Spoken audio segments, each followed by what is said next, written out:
Hi friends, game changer నుంచి మామూలు update లేదండి. బీభత్సమైన అప్డేట్. చరిత్రలో నిలిచిపోయే సినిమా. కొత్తగా ఉంటుందా, రొటీన్ స్టోరీ మొత్తం మాట్లాడదామంటే శంకర్ గారు అయితే చాలా గట్టి ప్లాన్ మీద ఉన్నారండి. జనవరి 10 అంటే దరిద్రమైన రోజు. చాలా రిస్క్ చేసి సినిమాని రిలీజ్ చేస్తున్నారండి. శంకర్ గారికి ఫుల్ కాన్ఫిడెన్స్ ఉందండి. ఈ సినిమా ఖచ్చితంగా సూపర్ హిట్ అవుతుంది. కరోనా టైంలో రిలీజ్ చేసిన సూపర్ హిట్ అవుతుంది. సినిమాలో మ్యాటర్ ఉంటే ఎవ్వరు ఆపలేరండి. పుష్ప 2 చూడండి, చాలా మంది అల్లు అర్జున్ గారిని ట్రోలింగ్ చేశారు, ఫ్లామింగ్ చేశారు, అల్లు అర్జున్ గారికి చేశారు, పాటలకి డ్యాన్సులకి అన్ని చేసిన ఎప్పుడు రికార్డులు చూసుకుంటే పుష్ప గారు రూల్ అన్నట్టు ఉందండి. రికార్డులు మామూలుగా లేదు.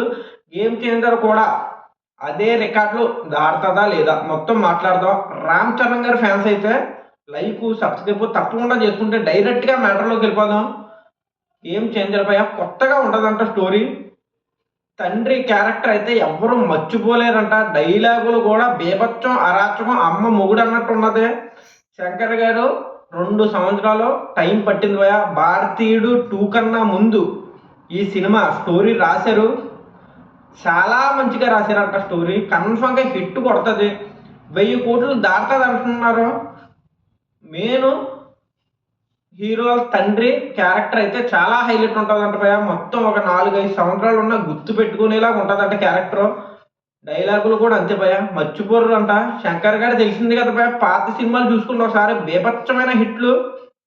రాజమౌళి గారు ఇప్పుడు తోపు డైరెక్టర్ కావచ్చు, కానీ శంకర్ గారు ఒకప్పుడు తోపు డైరెక్టర్ భయ. ఆయన బీట్ చేసే డైరెక్టర్ అప్పట్లో ఎవ్వరూ లేరు.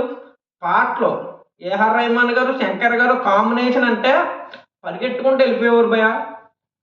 ఇప్పుడు ఏదో భారతీయుడు 2 అట్టర్ ఫ్లాప్ అవ్వింది, కానీ ఆయన ఒక్కసారి ఫామ్లోకి వస్తే శంకర్ గారు గేమ్ చేంజర్తో ఫామ్లోకి వస్తే బీభత్సం, అరాచకం అన్నట్టు ఉంటుంది భయ. థియేటర్లో ఫుల్ అయిపోతాయి, జనాలతో నిండిపోతాయి. కన్ఫామ్గా గేమ్ చేంజర్ 1000 కోట్లు దాటుతుంది. ఎన్టీఆర్ గారు దాటలేకపోయారు దేవరాతో, కానీ స్టోరీ అయితే చాలా బాగుంటుంది, కొత్తగా ఉంటుంది. మొత్తం మన సమాజంలో జరిగిన అన్యాయాలు, అక్రమాలు, ఎలక్షన్లో పాలిటిక్స్ మొత్తం అన్నీ ఉంటాయంట భయ. ఒక ఫుల్ మీల్స్ అన్నట్టు ఉంటుందంట.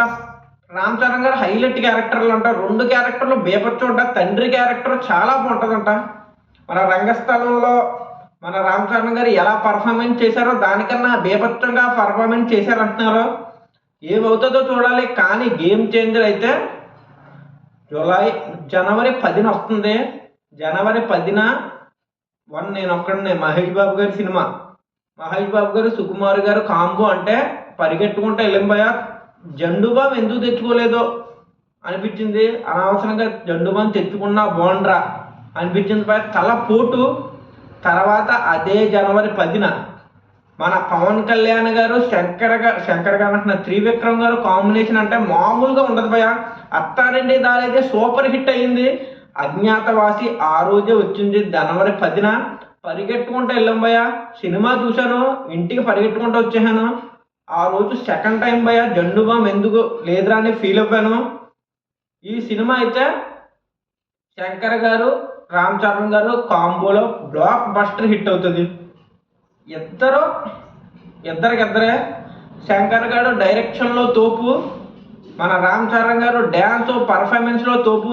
ఎవరైతే రామ్ చరణ్ గారు మొహాన్ని ట్రోల్ చేశారో గేమ్ చేంజర్ తర్వాత చూడండి. పుష్ప కూడా అంతే భయ. పుష్ప 2 కూడా అల్లు అర్జున్ గారిని చాలా ట్రోల్ చేశారు, కానీ సినిమా హిట్ కొట్టు చూపెట్టారు. సేమ్ రామ్ చరణ్ గారు యాక్టింగ్ రాదు అన్న వాళ్ళే నేషనల్ అవార్డు యాక్టింగ్ రా అంటారు. గేమ్ చేంజర్ తర్వాత చూసుకోండి. ఇంకా మ్యాటర్ ఏమీ లేదు. జనవరి 10 మాట్లాడదాం, గట్టిగా మాట్లాడదాం. మెగా ఫ్యాన్స్ లైక్ సబ్స్క్రైబ్ తప్పకుండా చేసుకుంటే కామెంట్ బాక్స్ ఓపెన్ చేసి జై రామ్ చరణ్ అని కూడా కామెంట్ చేయండి. ఉంటాను బాయ్. జై హింద్, జై భారత్.